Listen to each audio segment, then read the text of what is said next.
Sadasivpet చాంద్బాయ్ hotel దగ్గర ఉద్రిక్తత చోటు చేసుకుంది. హోటల్ దగ్గరకు వచ్చిన వృద్ధులు పేదలకు మాజీ ఎమ్మెల్యే జగ్గారెడ్డి డబ్బులు పంచుతుండగా కొందరు పోలీసులకు ఫిర్యాదు చేశారు. ఎన్నికల కోడ్ జగ్గారెడ్డి నుంచి పంపించారు. కోడ్ ఉల్లంఘించిన జగ్గారెడ్డిపై కేసు నమోదు చేసే అవకాశం ఉంది.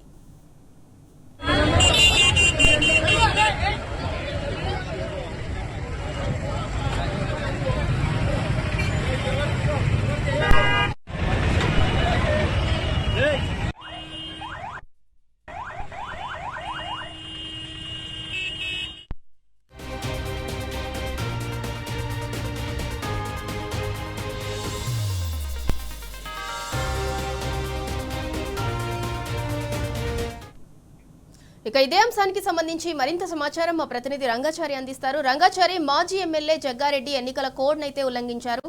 దానికి సంబంధించి పూర్తి డీటెయిల్స్ ఏంటి?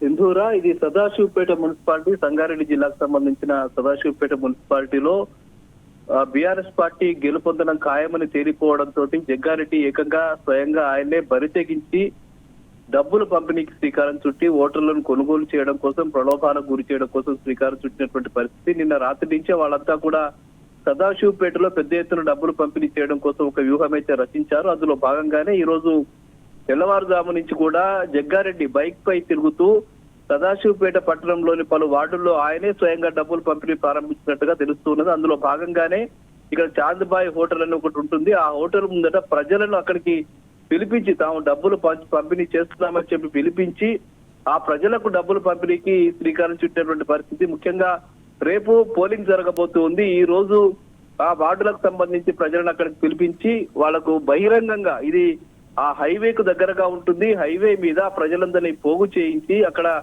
డబ్బులు పంపిణీ చేస్తున్నా కూడా పోలీసులు ఫిర్యాదు చేసే వరకు కూడా స్పందించినటువంటి పరిస్థితి. అట్లాగే ఎన్నికల అధికారులు కూడా ఇంత బహిరంగంగా పట్టపగలు డబ్బులు పంపిణీ చేస్తున్నా కూడా ఆయన జగ్గారెడ్డి అక్కడికి వచ్చి అక్కడి ప్రజలకు ఆయనే స్వయంగా పంపిణీ చేస్తున్నా కూడా అక్కడ పోలీసులు గాని తర్వాత ఎన్నికల అధికారులు గాని అక్కడికి వెళ్లి కనీసం నిలువరించే ప్రయత్నం చేయలేదు. స్థానికులు కొంతమంది పోలీసులకు సమాచారం ఇచ్చిన తర్వాత ఏదో తూతూ మంత్రంగా అక్కడికి వెళ్లి ఆయన అక్కడి నుంచి తీసుకువెళ్లి కేసు నమోదు చేసినట్టుగా ప్రకటిస్తున్నారు తప్ప ఈ రోజు తెల్లవారుజాము నుంచి కూడా ఆయన ఒంటరిగా తిరుగుతున్నారు, బైక్ మీద తిరుగుతున్నారు. అటు సంగారెడ్డిలోని పలు ప్రాంతాల్లో కూడా ఆయన ఇలాగే ఒంటరిగా బైక్ పై తిరుగుతూ డబ్బులు పంపిణీ చేసినట్టుగా తెలుస్తూ ఉన్నది. అట్లాగే ఇటు సదాశివపేట మున్సిపాలిటీలో కూడా అదే పరిస్థితి. ఆయన వచ్చి ప్రజలందరికీ డబ్బులు పంపిణీ చేయడం, 5,000, 10,000 రూపాయలు డబ్బులు పంపిణీ చేసి ఓటర్లను కొనుగోలు చేసి ప్రలోభాలకు గురి చేసి ఎట్లాగైనా గెలుపొందాలి, కాంగ్రెస్ పార్టీకి సంబంధించిన అభ్యర్థులను ఏదో ఒక పద్ధతిలో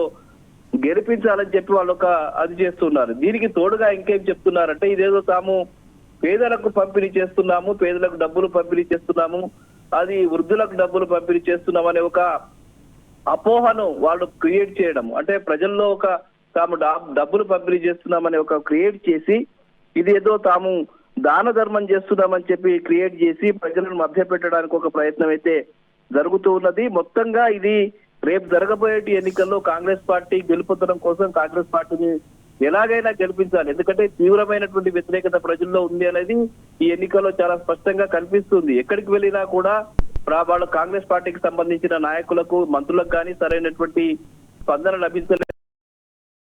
చాలా మందిని నిలదీసినటువంటి పరిస్థితి. 6 గ్యారంటీలకు సంబంధించిన అంశాల మీద కావచ్చు, వాళ్ళు ఇచ్చినటువంటి 420 హామీలకు సంబంధించిన విషయాల మీద కావచ్చు, ఎక్కడికక్కడ ప్రజలు తిరగబడ్డటువంటి పరిస్థితి, ప్రశ్నించినటువంటి పరిస్థితి కాంగ్రెస్ పార్టీ నాయకులకు ఎదురైంది. వీళ్ళు ఎక్కడికి వెళ్ళినా కూడా వాళ్ళ ప్రజల నుంచి సరైనటువంటి స్పందన రావడం లేదు. ఇచ్చిన హామీలను ఏవి ఒక్కటి కూడా నిలదొక్కోలేని, అమలు చేయనటువంటి పరిస్థితుల్లో పెద్ద ఎత్తున నిరసనలు వ్యక్తమైనటువంటి పరిస్థితి. బీఆర్ఎస్ పార్టీకి సంబంధించిన హరీష్ రావు కావచ్చు, స్థానిక ఎమ్మెల్యే చింతా ప్రభాకర్ కావచ్చు, వీళ్ళు చేసినటువంటి ప్రచారానికి గాని, ప్రజల్లోకి వెళ్ళినప్పుడు వాళ్ళు ఇచ్చినటువంటి ఆదరణ గాని, వాళ్ళు చూపినటువంటి ఆదరణ గాని, ఇవన్నీ కూడా కాంగ్రెస్ పార్టీకి చాలా ఇబ్బందికరమైనటువంటి పరిస్థితి ఏర్పడింది. ఈ నేపథ్యంలో ఎలాగైనా ఈ మున్సిపల్ ఎన్నికల్లో తాము గెలుపొందాలి, తప్పనిసరిగా గెలుపొందాల్సిన అవసరం ఉంది అని చెప్పి వాళ్ళు భావించి ఈ ప్రలోభాలకు తెరలేపినటువంటి పరిస్థితి. బరితెగించి ప్రజాస్వామ్యాన్ని కూలి చేస్తూ బహిరంగంగా వాళ్ళు డబ్బులు పంపిణీకి శ్రీకారం చుట్టిన పరిస్థితి సదాశివపేటలో జగ్గారెడ్డి చేపట్టారు. ఈయనే జగ్గారెడ్డి వర్కింగ్ ప్రెసిడెంట్ గా కూడా పనిచేస్తూ ఉన్నారు. గతంలో సంగారెడ్డికి ఎమ్మెల్యేగా కూడా ప్రాతినిధ్యం వహించారు. ఇంత బరిదగించి చేసినా కూడా పోలీసులు ఏదో తూతూ మంత్రంగా ఆయన అక్కడికి తీసుకువెళ్లడము, ఎన్నికల అధికారులు కనీసం పట్టించుకోకపోవడం పట్ల తీవ్రమైనటువంటి వ్యతిరేకత వ్యక్తం అవుతుంది. స్థానిక ఎమ్మెల్యే చింతా ప్రభాకర్ కూడా ఈ విషయాన్ని తీవ్రంగా ఖండించారు. మొత్తంగా ఇంత పెద్ద ఎత్తున డబ్బుల పంపిణీ కార్యక్రమాలు, మద్యం పంపిణీ కార్యక్రమాలు కాంగ్రెస్ పార్టీకి సంబంధించిన వాళ్ళు బహిరంగంగా చేస్తూ ఉన్నా, పట్టపగలు చేస్తున్నా కూడా ఇంత దారుణమైన ఎన్నికలు తాము ఎప్పుడు చూడలేదన్నటువంటి పరిస్థితి అక్కడ కనిపిస్తుంది. ప్రజలు కూడా ఇదే చెప్పుకుంటూ ఉన్నారు. ఇంత భయంకరంగా కాంగ్రెస్ పార్టీ నాయకులు స్వయంగా వచ్చి డబ్బులు పంపిణీ చేస్తూ ఉంటా కూడా ఈ ఎన్నికల అధికారులు ఏం చేస్తూ ఉన్నారు, పోలీసులు ఏం చేస్తున్నారు అని చెప్పి ప్రశ్నిస్తున్నటువంటి పరిస్థితి అక్కడ కనిపిస్తుంది. ఎవరిని డబ్బులు పంపిణీ చేసినా, ఎవరిని చేసినా కూడా ఈసారి కాంగ్రెస్ పార్టీకి సంబంధించిన అభ్యర్థులతో ఓడిపోవడం ఖాయమని చెప్పి ప్రజలంతా కూడా చెప్తున్న పరిస్థితి అక్కడ కనిపిస్తుంది. ప్రజల్లో ఈ కాంగ్రెస్ నాయకుల చర్యలు తీవ్రమైనటువంటి నిరసనకు గురవుతున్న పరిస్థితి కూడా అక్కడ కనిపిస్తుంది. Sindhura. Right, thank you Rangachari.